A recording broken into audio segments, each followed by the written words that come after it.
Hello and welcome to the Sligo Show with myself, Brendan Tierney. We have a special edition today. We're joined by Marcella McGarry, who is the Healthy County Coordinator for Sligo County Council. Marcella, it's great to have you with us here today. Thanks very much, Brendan. And you're here as your role as the Healthy County Coordinator for Sligo. That's right. And you have a big project at the moment. And again, the big focus of this is we want people to fill out your survey, which is in the comment above if you're watching the video. So you said this is a big part of this whole Healthy Sligo programme, the survey. You really want people in Sligo to get involved. Yes, so the survey, the content of the survey has been informed by national and local consultations and various data that was kind of brought together since 2019. So the survey is quite prescribed, but it is to do with the WHO in terms of the detriments of health and the health of people in general. So under the Healthy Ireland programme, there's a 3-year programme that runs from 23 to 25. Okay. And Sligo is one of many counties involved in that process. So as a county, we have to identify 2 particular key areas that we're going to be working in, and then the outcomes of those areas. Okay. So to date, we've had a number of consultations, another consultation to follow in January. And if you out there would like to be part of that consultation, please get in touch with me. We're more than welcome to talk to you and have you on board. But the survey at the moment ongoing is very important, and there's a link, as you said before, in the comments here, so I'm watching, box easy below, to access it. So if you could fill in the survey, and that gives you an idea, I suppose, of what the WHO and the National Determinants of Health are for Ireland in general. But what we want to do is make it specific to Sligo. So you're asking people, anyone watching, and you think, that's not for me, I'm not involved in the health sector, or I don't have a person I live with that is a health issue. It's for everyone, so it could be a future health issue. It's how you want the whole programme to be focused in Sligo. That's your key thing. You want people to really get their voice in now so that you can create the programme with what most people want. And I suppose people need to move away from thinking that health is just about a medical model. Health is all about where you live, access to services, access to transport, education, employment, your economic situation. They all impact on your health. So the survey, I suppose, as well, it does ask you, for example, in one of the questions, like if you're a company or an individual, don't be put off by that. Just put down you're an individual, because this survey has to target everyone. Everybody, yes. But it's really important in terms of looking at what the people in this county think that we need as a county.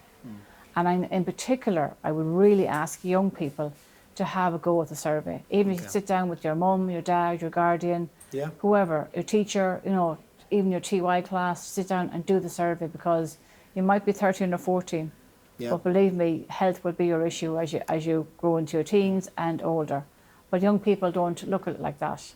But their voices are very important in this survey. Well, and I think they're probably becoming more aware, maybe even in the mental health side of things, the younger generation of that. Rather than when I was younger, you were young, it wasn't even so much thought of. But I think it's probably a good thing they're more aware. But I think, as you said, hearing their opinion might raise areas of concern that you may not have realised, or maybe what they kind of know is better for the general population. So all ages welcome and all backgrounds, and everyone is welcome to do the survey. As many as possible. Yeah, and at the consultations last week, we had people from active age groups, from social prescribing, HSC, local community groups, older persons groups, a real variety of people.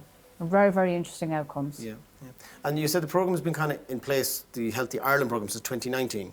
No, so actually the programme has been, the fund has been there since 2016. Oh, okay. So this is the 4th round of the Healthy Ireland programme. Okay. So year 1 and year 2 were of 1 year duration.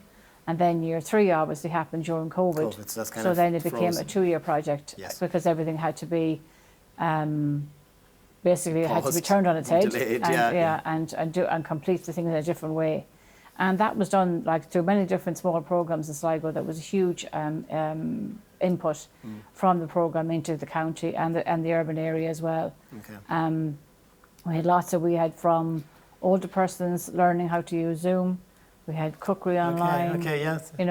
We had people walking in small groups. We had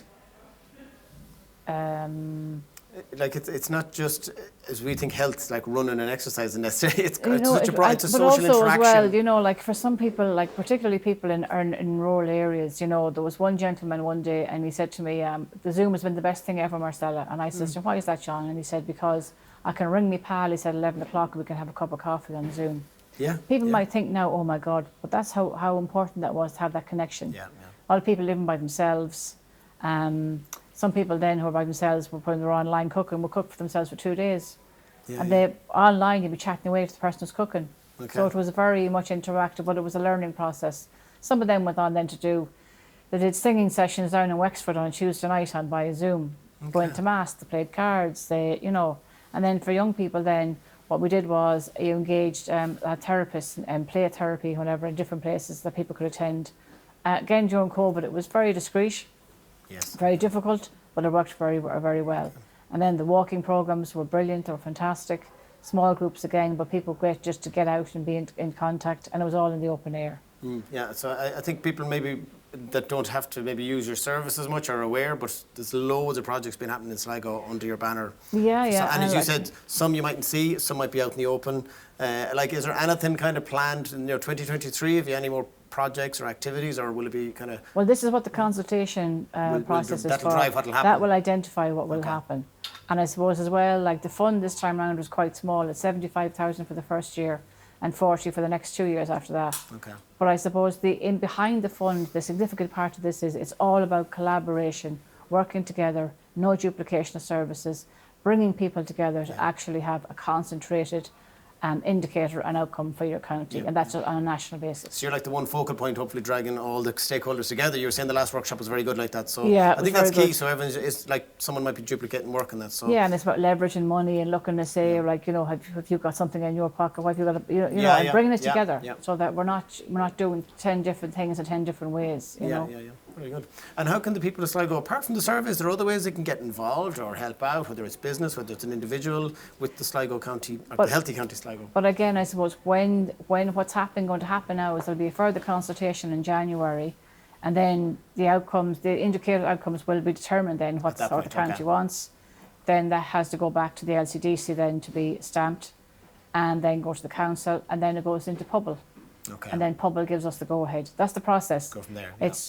It's not simple, but that's how it is, and that's what I have to work with. Okay. But the important thing is that whatever we come up with, whatever we decide in January, that would be determined by the people of the county. Yeah, so everyone has their voice and their opinion, and so as you said, go back. You have an opportunity, so I'd say to use it. Use it now. So as I said, the survey is in the link in the post here if you're watching this, and it's on the Sligo County Council website. That's right. Okay, Marcella, well, it's been lovely having you on the show for a chat. The best of luck with the whole project. It'll be interesting to see what comes out of it in 2023, and it seems like it's a great programme. As I said, all those little different parts of it that you've described there they're really good for everyone of all ages. So again, if people are watching this, whether you're young, whether you're a parent, maybe it's good to encourage your kids to fill out the survey. The link is in the comments or in the post above. And again, you can find it all on the County Council website as well. Marcella, thanks very much for joining us, and have a good Christmas, and we'll see you in the new year. Thanks very much, Brendan. Cheers. Take care.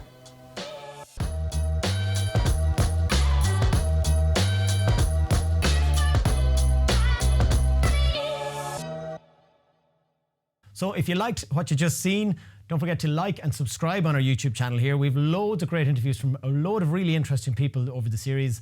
And if you're on social media, which I'm sure loads of you are, we are on Instagram and Facebook, so give us a follow there.